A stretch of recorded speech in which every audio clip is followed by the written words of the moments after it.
वक्त का किस्सा है। एक गांव में बिट्टू नाम का लड़का जंगल में परिंदों का शिकार करने जाता था। वो जाल लगाकर बैठ जाता तो कुछ परिंदे उसके जाल में फंस जाते।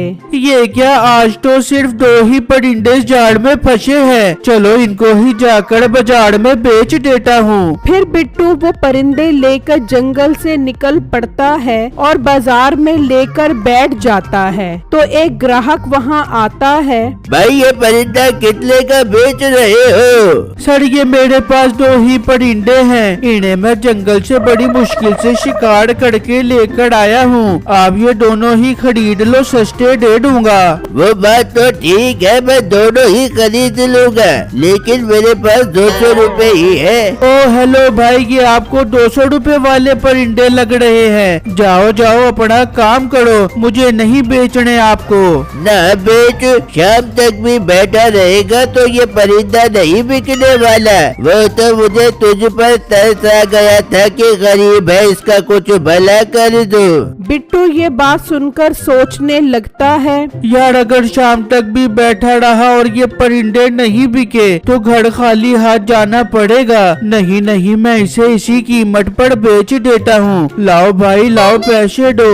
फिर वो ग्राहक दोनों परिंदे ले जाता है और बिट्टू घर आ जाता है। सुनाओ बिट्टू, आज कितने पैसे कमा कर लेकर आए हो? बेगम सिर्फ 200 रुपए ही कमा कर आया हूँ। ये क्या बिट्टू, सिर्फ 200 रुपए? इसमें हम कैसे गुजारा करेंगे? आप कब अच्छे शिकारी बनोगे? बेगम मैं बहुत अच्छा शिकारी हूँ, पर क्या करूँ, जंगल में परिंदे ही बहुत कम आते हैं। तो बिट्टू आप गांव के बाहर जो दूसरा जंगल है वहाँ से शिकार कर लो, वहाँ तो काफी अच्छे परिंदे होंगे। बेगम ये आप क्या बातें कर रही हो? पूरा गांव जानता है उस गांव के जानवर और परिंदे जो भी अपने घर रखता है तो उसके हालात खराब हो जाते हैं। बिट्टू क्या आप भी गांव के लोगों जैसी जाहिल बातें कर रहे हो? आप बस उसी जंगल से शिकार करो, हो सकता है वहाँ बहुत सारे परिंदों का शिकार हो जाए और हमारे हालात भी बदल जाए। ठीक है बेगम, आप कहती हो तो मैं कल सुबह उसी जंगल में चला जाऊंगा शिकार करने। फिर अगला दिन होता है और बिट्टू जंगल में आ जाता है और जाल लगाकर बैठ जाता है। तो एक कबूतर जाल में फंस जाता है। ये क्या, जाल में तो सिर्फ एक ही कबूतर फंसा है। मैं काम करता हूँ, थोड़ी देर और इंतजार करता हूँ, हो सकता है और परिंदे फंस जाएं। फिर बिट्टू वो कबूतर लेकर बैठ जाता है और इस तरह काफी देर हो जाती है। जब बिट्टू देखता है तो उसके जाल में कोई परिंदा नहीं फंसा होता है। मेरे अल्लाह, क्या मेरी किस्मत में इस जंगल में कोई भी शिकार नहीं लिखा। फिर बिट्टू उदास होकर वही कबूतर लेकर जंगल से निकल पड़ता है और बाजार बेचने आ जाता है। तो 2 बंदे उसके पास आते हैं। ओ भाई, क्या तू एक कबूतर की दुकान खोल कर बैठा हुआ है? भाई आज एक ही कबूतर का शिकार कर पाया हूँ मैं जंगल से। अरे सच सच बता, तू ये कबूतर कौन से जंगल से पकड़ कर लेकर आया है? भाई मैं झूठ नहीं बोलता, मैं ये कबूतर गांव के बाहर जो जंगल है वहाँ से पकड़ कर लेकर आया हूँ। आप खरीद लो, मैं सिर्फ 300 रुपए का दे दूंगा। ओ तेरा दिमाग खराब हो गया है क्या? तुझे मालूम नहीं है कि उस जंगल के जानवर और परिंदे जो भी घर रखता है उसका घर तबाह बर्बाद हो जाता है। भाई ये सब फजूल बातें हैं, मैं इन बातों पर यकीन नहीं करता। बोटे कहते लगता है तू अकल का भी बोटा है। चल भाई निकल यहाँ से, हम लोग ये कबूतर नहीं लेना इससे। फिर वो दोनों बंदे वहाँ से चले जाते हैं। इस तरह शाम हो जाती है और बिट्टू का वो कबूतर नहीं बिकता। यार मेरा तो ये कबूतर नहीं बिका, अब खाली हाथ ही घर जाना पड़ेगा। मैं बेगम को क्या मुंह दिखाऊंगा कि आज कोई भी कमाई नहीं कर आया। खैर बिट्टू वो कबूतर लेकर घर आ जाता है और बीवी को सारी बातें बताता है। हाय बिट्टू, अब हम क्या करेंगे? अब तो खाने को भी कुछ नहीं है। बेगम मैं तो पूरी मेहनत करता हूँ, अब मैं क्या करूँ, हमारी किस्मत में यही सब कुछ लिखा है। हाँ बिट्टू, ये तो आप ठीक कह रहे हो। चलो फिर भूखे ही सो जाते हैं। जी बेगम, अब खाली पेट ही सोना पड़ेगा। आप जाकर सो जाओ, मैं ये कबूतर पिंजरे में रख कर आता हूँ। फिर बिट्टू वो कबूतर पिंजरे में रख देता है और वो दोनों सो जाते जाते हैं। और फिर जब सुबह होती है तो उसकी बीवी दाना डालने पिंजरे के पास आती है तो देखकर हैरान रह जाती है कि कबूतर ने सुनहरी अंडा दिया होता है। बिट्टू बिट्टू जल्दी आओ, यहाँ आकर देखो।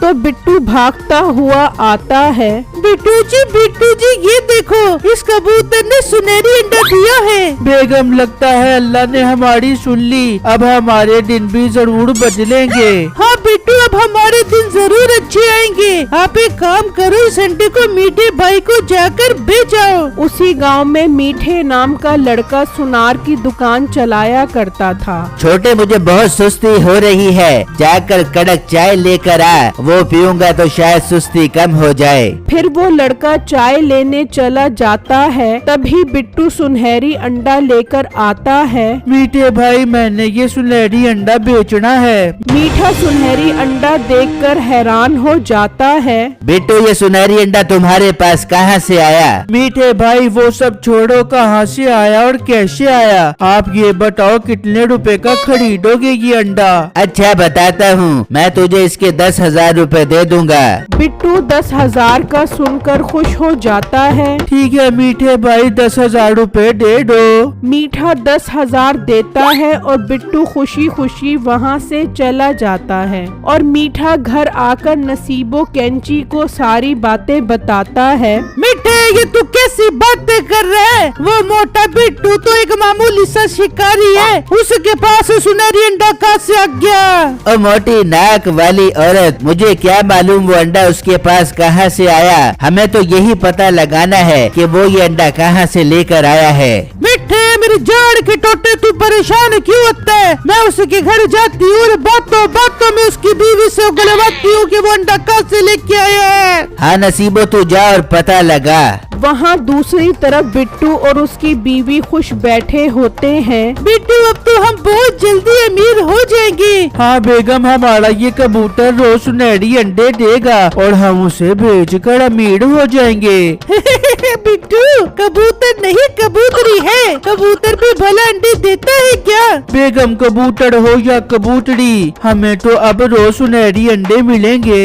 बिट्टू जी, इसी खुशी में आज आप बाजार से अच्छा खाना लेकर आओ, आज हम पेट भर के अच्छा खाना खाएंगे। ठीक है बेगम, मैं जाता हूँ और अच्छा खाना लेकर आता हूँ, वो भी गज़ाइये से भरपूर।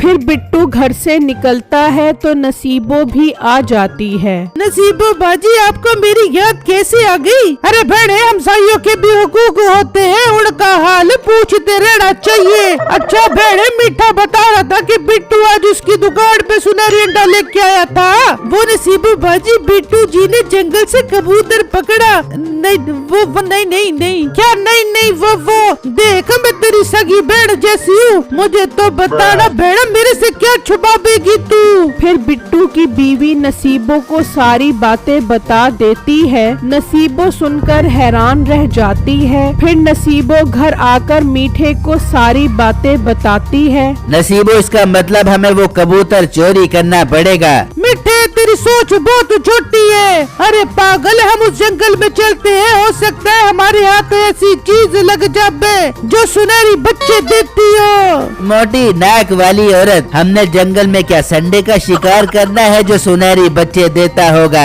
हमें भी फिर उसी जंगल से कबूतर का शिकार करना होगा। हाँ मीठे, फिर तू उस कबूतर के अंडे को दुकान पे रख के बेची और खूब पैसे कमा पियो। नसीबो, सब बातें छोड़, अब हमें जंगल निकलना चाहिए। फिर वो घर से निकल पड़ते हैं और जंगल में जाल लगाकर बैठ जाते हैं। तो उन्हें एक आवाज आती है। नसीबो, ये तो मुझे शेर की आवाज लग रही है। मीठे, आवाज नहीं, वो देख शेर आ रहा है, भाग। फिर वो दोनों भागते हैं, शेर उनके पीछे भागता है और वो दोनों भागते भागते दरिया पर पहुंच जाते हैं। नसीबो, मार दे दरिया में छलांग। फिर वो दोनों दरिया में छलांग लगा देते हैं। मीठे, हमें तो तैरना भी नहीं आता। बेगम, तैरना तो मुझे भी नहीं आता। फिर वो दोनों डूब जाते हैं। जरूरी नहीं कि हर इंसान की किस्मत एक जैसी हो।